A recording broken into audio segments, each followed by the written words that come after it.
Hey everyone, welcome to How to Detect Lies Through Body Language. Today, we're diving deep into the fascinating world of nonverbal cues and how they can reveal hidden truths. Indeed, our bodies often speak volumes without us uttering a single word. Understanding these subtle signals can be incredibly powerful in navigating daily interactions, from casual conversations to more significant encounters. Exactly. We're going to explore how to tune in to those unspoken messages and give you some practical tools to better understand what people might really be thinking or feeling. Indeed. And that's really where we begin our journey into this fascinating topic. You see, while we consciously choose our words, our bodies are often communicating on a much deeper subconscious level. It's a silent language, if you will, constantly transmitting messages about our true feelings, intentions, and even our level of comfort. The foundational principle here is that our nonverbal cues are largely involuntary. When we experience stress, fear, or cognitive dissonance, the mental discomfort of holding contradictory beliefs or thoughts, our bodies react. These reactions manifest as subtle shifts in behavior. They could be anything from a slight change in posture to an altered breathing pattern. And these subtle shifts, though often fleeting and easily missed, can be powerful indicators of discomfort, anxiety, or even potential dishonesty. It's not about catching someone out, but rather about understanding when someone might be experiencing an internal conflict that they are not verbalizing. Building on what you just said, it's absolutely fascinating how much our bodies can reveal without us even realizing it. When we're talking about specific telltale signs that might suggest someone isn't being entirely truthful, there are a few common ones that often pop up. One of the big ones people often think about is eye contact. Now, it's not as simple as someone avoiding your gaze entirely, because sometimes people do that naturally. But what you might observe are unusual changes, maybe a sudden increase in intense, unblinking eye contact, or a sharp decrease from their usual pattern. It's often about the change from their normal behavior that's the real flag. Another common indicator is what we call self touch gestures or adapters. This can be things like touching their face, rubbing their neck, fidgeting with their hair, or even adjusting their clothing.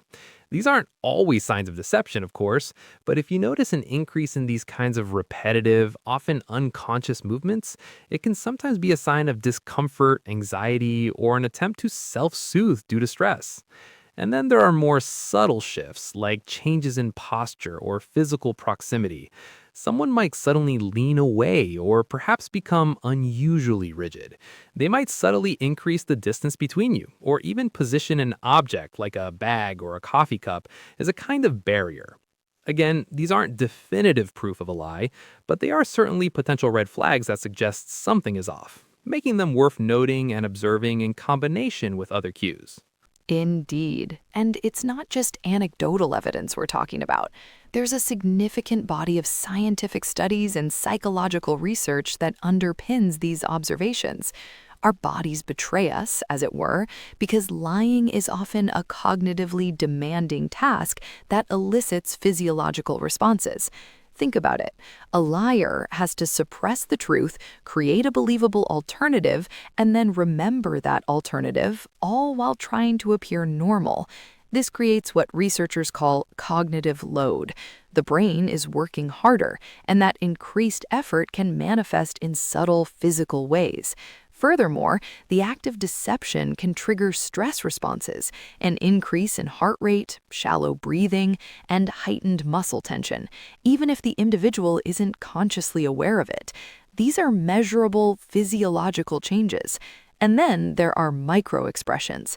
These are fleeting, involuntary facial expressions that last only a fraction of a second, revealing true emotions that a person might be trying to conceal.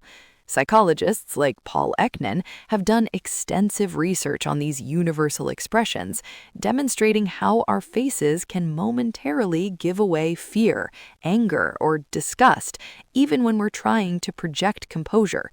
These aren't just guesses, they're rooted in how our brains and bodies are wired. This is where it gets really exciting, isn't it? Moving from understanding the theory to actually applying it. How can our listeners start using these observations in their daily lives? Precisely. It's about becoming a keen observer. Take a job interview, for instance. If someone's consistently maintaining good eye contact, open posture, and a steady tone, that's their baseline. But if they suddenly start fidgeting, touching their nose, or avoiding your gaze specifically when asked about a gap in their CV, those are clusters of deviations from their established norm. It suggests discomfort or perhaps evasion. Oh, that's so useful. Or even with a friend telling you a wild story. If they usually tell elaborate tales with lots of gestures and direct eye contact, and suddenly they're very still, hands in pockets, and their voice drops, it might be a clue.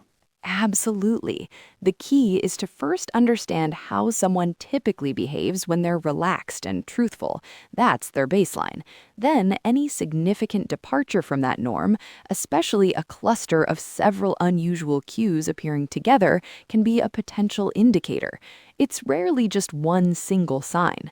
In negotiations, for example, if someone's generally calm but their breathing becomes shallow and they start picking at their cuticles when a specific offer's made, that could signal internal conflict or a desire to hide their true feelings about the deal. So it's not about playing detective on every single twitch, but more about looking for a pattern shift. Exactly. It's about pattern recognition against a known baseline. Now, it's absolutely crucial that we talk about context and what we call a person's baseline behavior.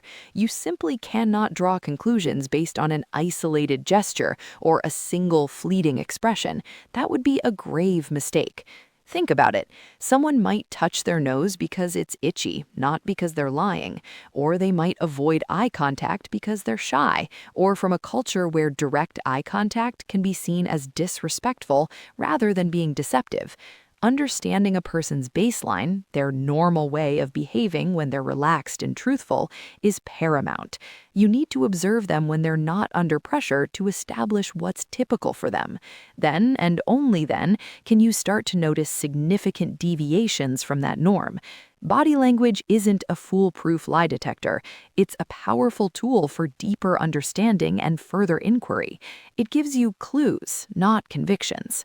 So, to wrap things up, remember that understanding body language is like having a powerful new toolkit for navigating the world. Pay attention to those clusters of cues, establish a baseline for the people you interact with, and always consider the context. It's not about accusing people, but about gaining a deeper understanding and knowing when to perhaps ask a few more questions. Keep practicing your observation skills in daily life, and always use this knowledge responsibly and ethically. Thank you so much for joining us on how to detect lies through body language. We hope you found it insightful. Until next time.